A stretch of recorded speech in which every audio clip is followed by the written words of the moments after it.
Bueno, a ver, ¿por qué escribir? Y yo escribo muchas veces por la necesidad de desarrollar ideas que de repente en la oralidad no quedan claras. O sea, muchas veces estoy en espacios políticos, por ejemplo, o incluso en espacios laborales, académicos, donde no puedo desarrollar bien lo que quiero decir o lo que pienso, porque el contexto, por ejemplo, puede ser un poco dictatorial en ese sentido, como represor.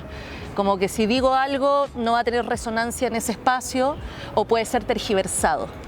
Entonces muchas veces mi por qué escribir es como también por eso, es como revancha a estos contextos jerárquicos de oralidad y poder en la escritura realmente explicar y desarrollar lo que quiero decir. Y como en general yo escribo desde el feminismo y por lo tanto desde las mujeres o desde mi experiencia como mujer feminista, mujer lesbiana, etcétera, creo que en ese sentido el feminismo requiere de harto contexto, muchas veces de explicación, para que también las ideas no sean mal interpretadas, y ese contexto me lo da la escritura, más que muchos contextos orales en que el feminismo aparece como tema o te preguntan algo, ¿cachai? Yo me conecto con la experiencia feminista para escribir, o sea, escribo desde la perspectiva del feminismo radical, de la diferencia, como digo yo.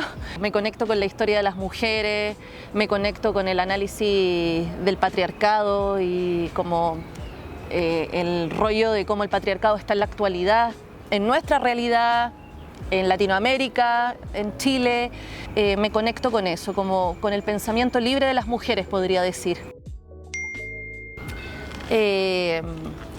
A mí, en este segundo momento de mi vida, cuando descubro el feminismo radical y descubro la escritura de las mujeres a partir de este feminismo radical, para mí la escritura empieza a cobrar un sentido más profundo, porque ahí en la escritura voy a empezar también a volcar en parte mi interioridad.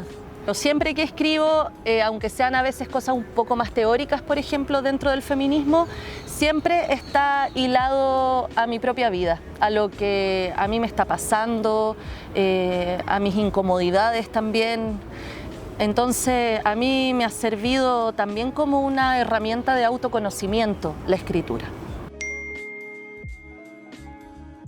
Yo soy profesora de lenguaje, entonces está muy ligada a lo que yo hago, porque enseño lenguaje. Entonces la escritura obviamente aparece allí harto.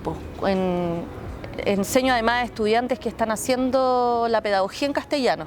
En el último tiempo cada vez he pensado en que quiero tener una vida menos anfibia, o sea, en el sentido de no fragmentar el feminismo como con todo el colectivo político, de mi vida laboral, como que en general la vida se ha puesto como una doble vida para muchas mujeres feministas, donde el feminismo está en la colectiva, pero luego en el sistema más laboral tienes un poco que camuflarlo o enseñar las cosas que te dicen que tienes que enseñar, que en general están súper marcadas por el androcentrismo como orientación del pensamiento.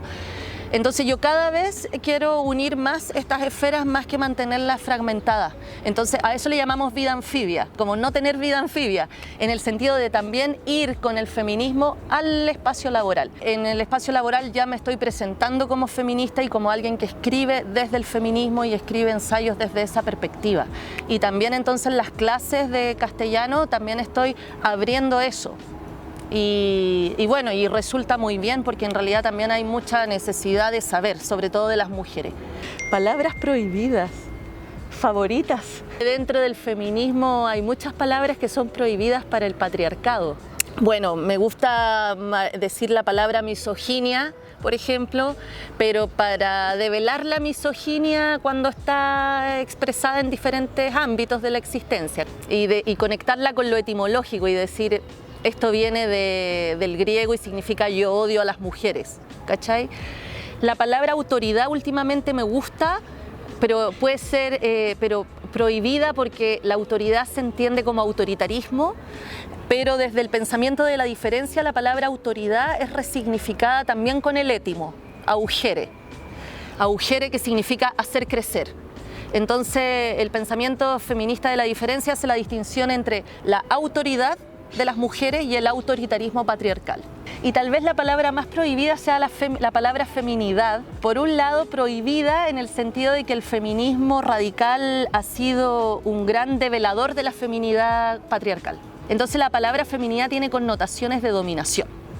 Pero últimamente la palabra feminidad también me aparece mucho en literatura de la diferencia como una feminidad que viene totalmente desde la toma de conciencia de las mujeres de su propia diferencia sexual. A ver, ¿qué consejo a los niños y jóvenes y niñas? Les diría que soltaran la pluma, que se largaran a escribir, o el computador, la pluma ya no, y que se largaran a escribir nomás, pues, que soltaran las amarras de la sintaxis, de la ortografía y de todas las reglas que normativizan la palabra escrita y la controlan, y que empiecen a volcar en el papel lo que realmente quieren decir, o sea, que se suelten. Eso les aconsejaría, y que descubran que en escribir hay placer y erotismo también, en el sentido de que es un goce escribir, pues te genera un bien para el alma, es parte de la buena vida, yo creo, la escritura. Así que ese sería como mi consejo. Muchas gracias. Ya.